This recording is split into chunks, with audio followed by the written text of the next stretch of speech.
High, একটা news দিতে আমরা চলে এসেছি। কালকে দেখাশোনা হয়েছে, কালকেই তার বিয়ে হয়ে গেছে। নতুন বউ,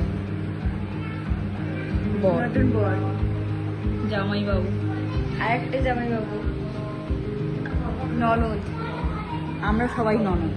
খুব মজাদার ব্যাপার। ওরকম দেখছে। এবার দেখো, তোমাদের যেটা বলতে চাই, আমার ভাই সেই দিন রবিবার দেখতে গিয়েছিল। রবিবার দেখতে গিয়ে মেয়েটাকে দেখেছে, দেখা মাত্রই তার পছন্দ হয়ে গেছে। যেই পছন্দ হয়ে গেছে, রাজি হয়ে করেছে। ওই জন্য সেজমাসি বললো, না চলো, যখন পাত্র রাজি করেছে তাহলে বিয়ে হয়ে যাক। মেয়েটার একটুখানি অসুবিধা হচ্ছিল যে সত্যি স্বাভাবিক, এটা তোমরা জানলেও কী হতো যে একটা ছেলে দেখতে এসে সঙ্গে সঙ্গে তাদের কিছু না দেখে শুনেই তাকে বিয়ে দেবো।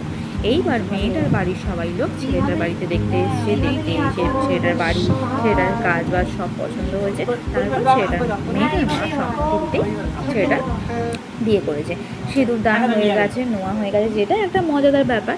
সেই দিন রাত্রি 12টার সময় বিয়ে হয়েছিল বলে সব দোকানপাতি সব স্বাভাবিক একটা বন্ধ হবেই, কোনো দোকানই খোলা ছিল না। সেই দোকানকে খুলে সমস্ত জিনিস, পুরো টিভি ফিল্মি বিয়ে যাকে বলে। পুরোহিত মশাইও ছিল না, পুরোহিত মশাইকে আনা হয়েছে।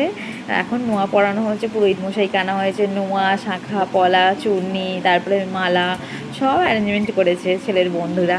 এটা খুবই দেখে ভালো লেগেছে। তারপর ওরা পরের দিন সকালে চলে এসেছে, ভাত কাপড়ের অনুষ্ঠান হয়েছে, দুই শাশুড়ি। তারপর আমরা আবার ওকে অনুষ্ঠান করে আবার ওকে বিয়ে দেওয়া হয়েছে।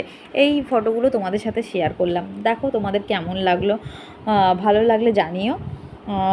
কেমন সবাই মিলে আনন্দ করেছি এটা আমরা সবাই, আমার ভাইয়েরা, দিদিরা, বোনেরা, আমার মামি সবাই গেছিলো, মাসিরা, আমার মা, সবাই গিয়েছিল, আনন্দ করেছি, খুব মজা করেছি।